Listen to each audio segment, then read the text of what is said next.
Bonjour à tous, bienvenue dans la caverne de l'oracle. Alors aujourd'hui, on travaille un sujet assez vaste. C'est une petite euh, piste, voilà, pour vous développer un petit peu vos capacités à interpréter les messages de l'invisible. Alors, petite piste, oui et non. Grande piste, sujet très vaste. C'est même un sujet que je vais pas baliser. Comme ça, je ne ferai pas de hors-sujet. Voilà. Je ne ferai pas de hors-sujet parce que je serai dans un sujet open. C'est open bar. Alors, on travaille les rêves, on travaille la symbolique, l'importance de la symbolique dans la divination et pas que dans la divination, aussi dans votre vie de tous les jours, vous pouvez recevoir des messages de la vie, de l'univers, de la source, du cosmos, de qui vous voulez, des anges, peu importe, là où vous insufflez le pouvoir de votre croyance, vous avez une symbolique qui est possible de mettre en place. Euh, alors, je vais prendre un exemple personnel pour pouvoir illustrer.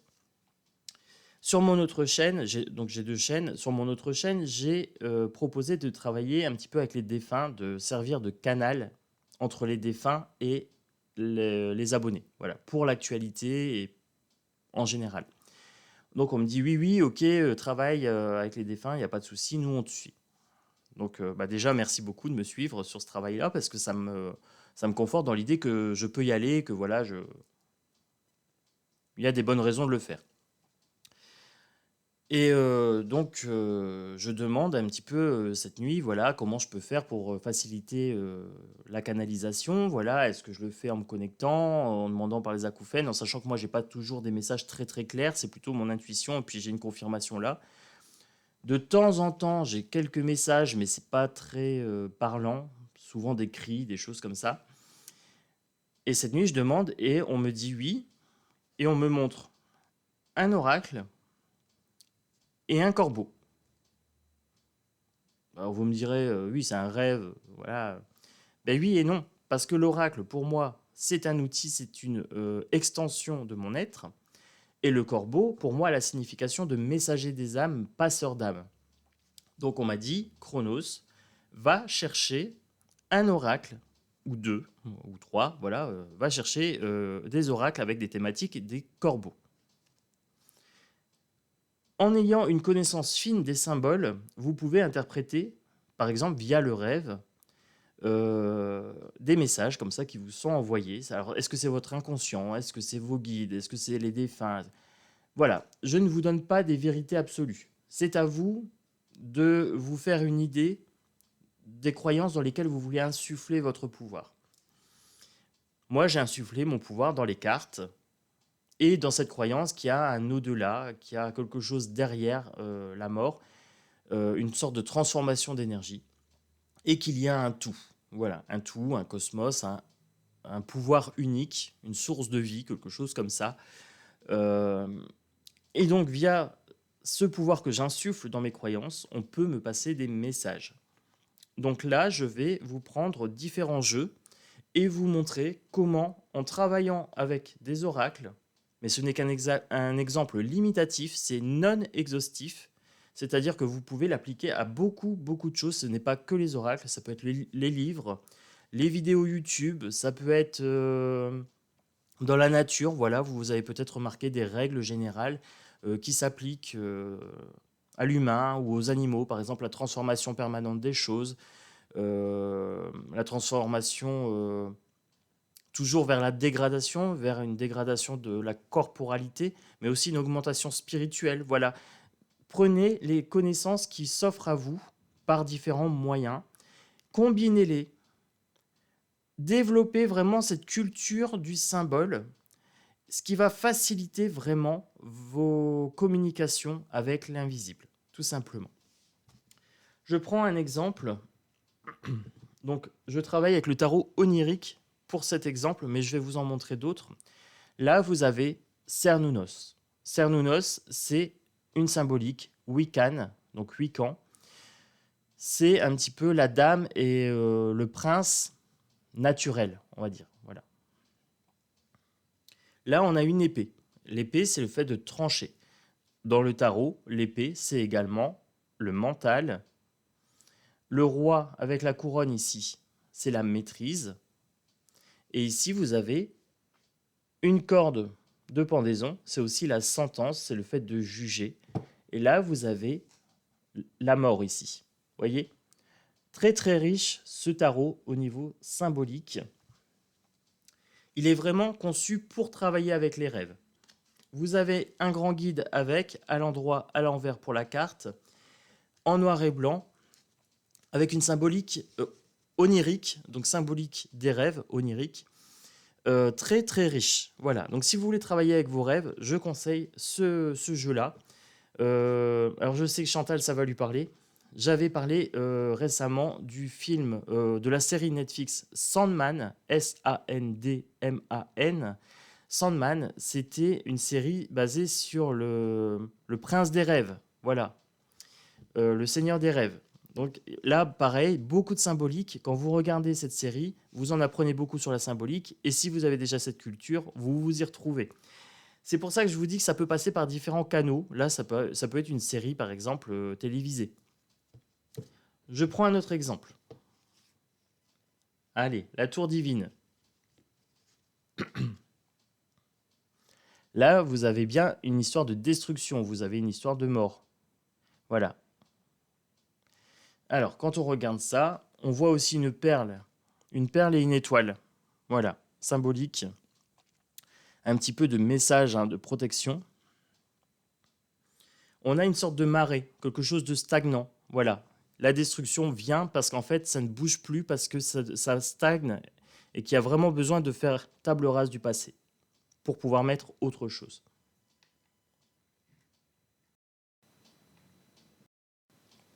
Alors, si vous voyez que je coupe la vidéo, c'est parce que je suis un petit peu encombré des sinus. Donc voilà, je vous passe la disgrâce de me voir tousser, tout simplement. Allez, on continue. Alors, vous voyez, je suis en train de capeler. Et là, naturellement, il y a des cartes qui sortent. Celle-ci revient sur le devant. Donc là, vous voyez, par exemple, en vous faisant cette vidéo, on me dit Chronos, sors cette carte-là, va voir dans le livre après la signification, il y a un message pour toi. Alors, ici, l'esprit d'épée. Autre symbolique. Vous avez le scorpion, vous avez le pan, et vous avez, je dirais, Zeus à l'arrière. Donc on est bien sur la puissance, on est sur la puissance du mental. Héra, c'est la jalousie. Le pan, c'est la vanité, par exemple.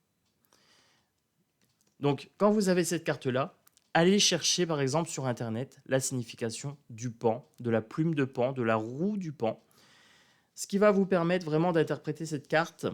Et après, vous pouvez faire une méditation avec ou vous demander pendant la nuit, par exemple, à travailler avec cette carte. Le développement personnel, la spiritualité, la médiumnité, c'est un monde très très riche. C'est enrichissant en termes de communication, en termes d'épanouissement. Des fois, vous allez avoir un petit doute dans votre vie. Comme moi, par exemple, travailler avec les défunts, bon, je dirais pas que c'est ma mission de vie à la base. Voilà, à la base, moi, c'est plutôt communiquer avec le vivant, développer les potentiels, etc. Mais j'ai aussi conscience que mon potentiel à moi se développe. Voilà. Et plus je suis dedans, plus ça se développe. Voilà. Et plus je suis efficace dans ce que je fais, puisque c'est vraiment une passion. Alors pourquoi je vous disais ça? J'ai perdu le fil. Au potentiel power, voilà, arborescence. Je sais plus. Je sais plus ce que j'étais en train de vous dire. J'étais en train de vous dire que ça allait vous permettre de développer. Ah oui, j'étais en train de vous dire les défunts. Donc, par exemple, moi, dans mon cas avec les défunts, j'avais ce doute, est-ce que je peux y aller ou pas? Parce que je ne me sens pas forcément légitime à faire ce travail-là.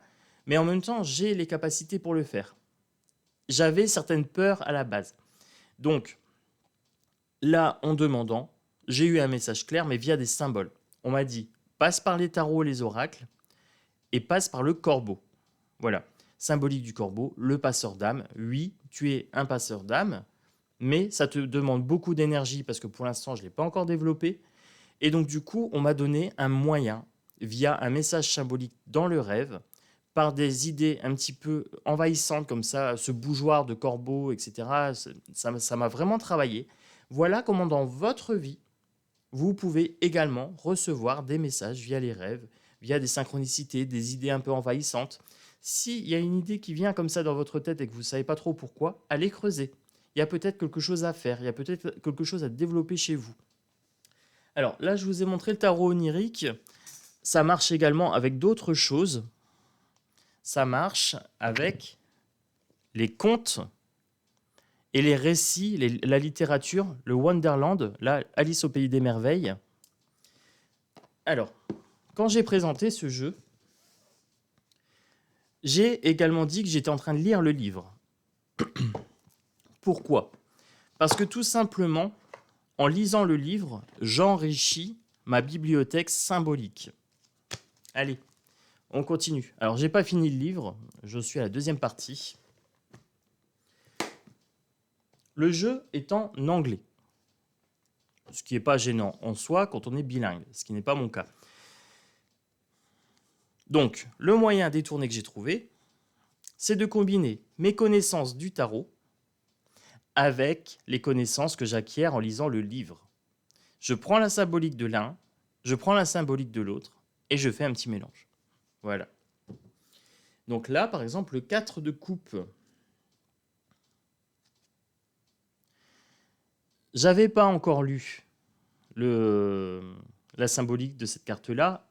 Je l'ai lu hier ou avant-hier, dans le livre. Donc dans le conte, hein, vraiment.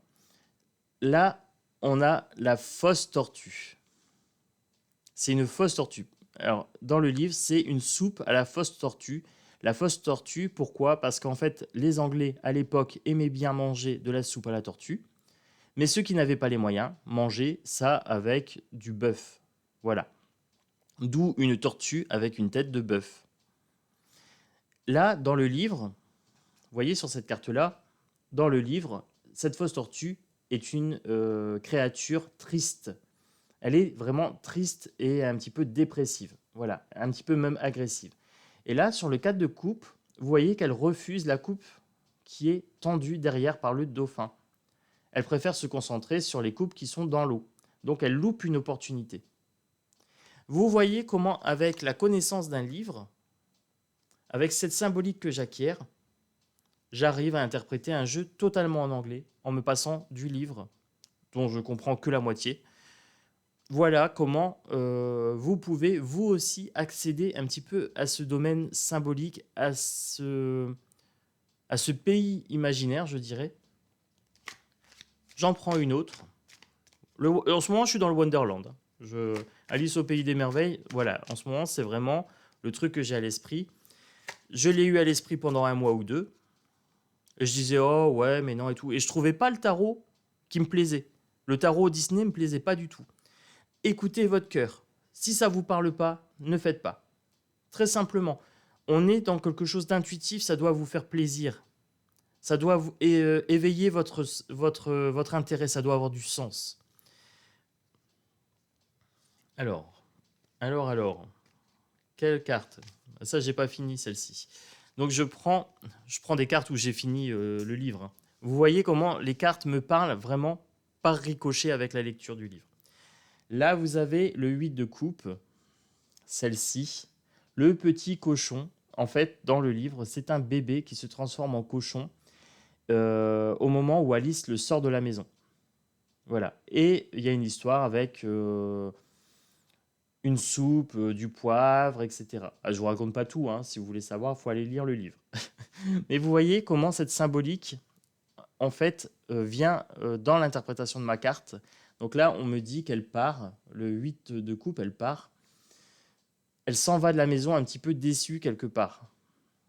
Donc c'est très très important d'aller chercher, d'aller vraiment dans les détails. Je prends d'autres exemples. Pourquoi travailler les symboles ? Pourquoi travailler cette culture générale, tout simplement, hein. Pourquoi ça facilite un petit peu l'interprétation des rêves, l'interprétation de la cartomancie aussi. Je sais qu'il y a des cartomanciens qui me suivent. Donc je vous montre un petit peu comment moi je travaille. Ce n'est que des conseils, bien sûr. Et je suis preneur de vos conseils. Quelles sont vos méthodes à vous pour peut-être enrichir l'interprétation des cartes ? Vous avez peut-être aussi des jeux à me proposer pour travailler avec les défunts. Alors, ne me proposez pas les jeux de... Les messages de vos défunts avec des phrases toutes faites. Voilà, moi je suis plutôt symbolique, j'ai besoin de détails. Alors si vous avez des jeux à me proposer avec les défunts, un tarot ou un oracle, mais vraiment avec des dessins, je suis preneur. Voilà, à vos propositions, ça sera avec plaisir que je vous lirai. Je vous montre un petit peu mon chandelier. Voilà, je ne voulais pas acheter mon chandelier Corbeau parce que je me disais que j'avais déjà un chandelier. Chandelier en métal, cassé en deux, irréparable. La vis s'est cassée dedans, c'est tombé pendant la nuit. Voilà, j'ai lutté contre le message en disant non, je ne vais pas acheter le chandelier Corbeau. Voilà le résultat. C'est très très fort. Alors, également, moi ce que j'aime bien faire, c'est vraiment mixer plusieurs choses. Là, je vous ai parlé des rêves. Donc, j'ai fait l'onirique et j'ai fait la série Sandman. Je vous ai fait la littérature. Donc, je vous ai fait le Alice au Pays des Merveilles. Il n'y a pas longtemps, je vous ai proposé aussi Le Petit Prince. Alors, Le Petit Prince, pareil. Là, moi, j'ai lu le livre. Il y a longtemps. Voilà, ça doit bien faire 2 ans, 3 ans. Donc, Le Petit Prince, pareil, symbolique. Vous avez le petit livre en français, très succinct. Vous avez les connaissances du tarot que vous pouvez combiner. Et si vous avez lu le livre, ça apporte une richesse à ce jeu-là. Alors, vous avez le mouton qui revient régulièrement. Le renard qui sert de guide, voilà, d'intelligence, d'introspection. Vous avez l'aviateur qui a une figure symbolique de père, voilà, de paternité. Vous avez le serpent.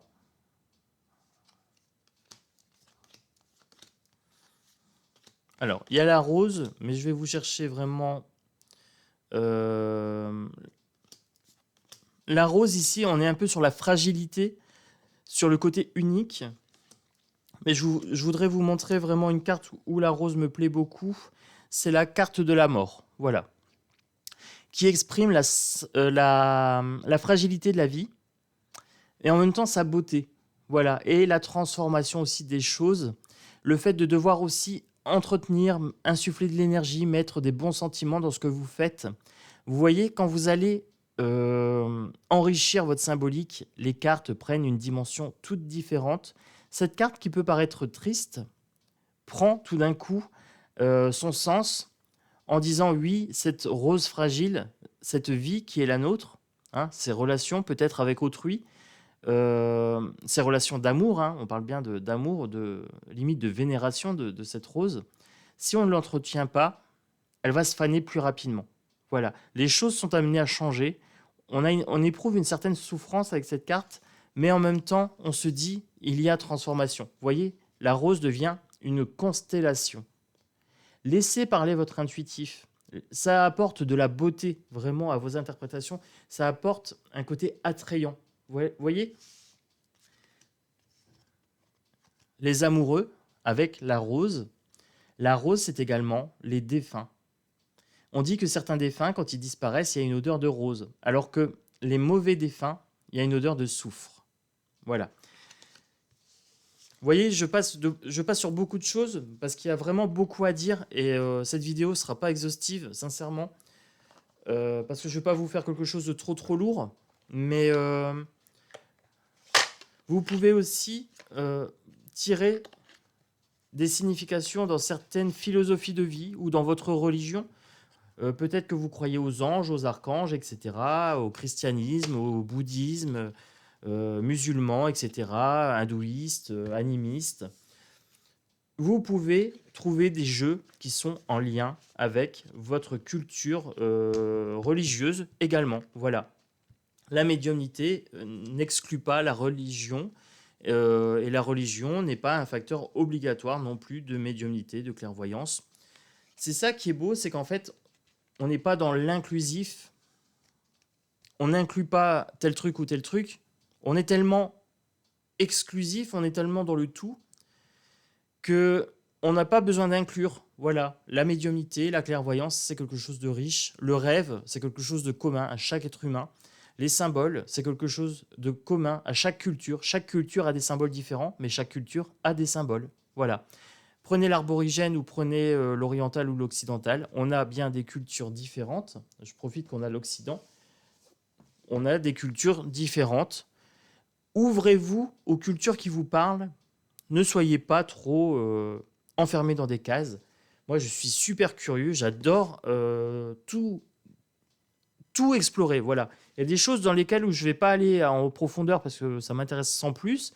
Et il y a des trucs, tout d'un coup, j'ai un coup de cœur. Voilà. Mon cœur me parle et me dit, vas-y, on y va. Et là, acouphène à gauche. Donc, les symboles, votre culture générale, travaillez-le avec votre cœur. Ça doit avoir du sens pour vous. Qu'est-ce que je peux vous dire d'autre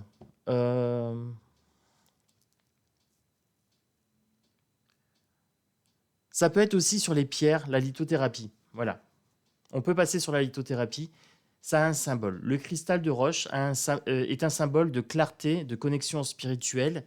Vous pouvez programmer vos pierres en lithothérapie en fonction de vos croyances. Ça a un effet sur votre psyché et ça joue, alors peut-être un effet placebo ou peut-être un effet réel. Sachez que l'être humain n'utilise que 10% de son potentiel. Si on peut arriver à 11 ou 12% avec celui-là, 13% avec les jeux, 14 avec des coven ou des choses comme ça, avec le travail de groupe. Voilà.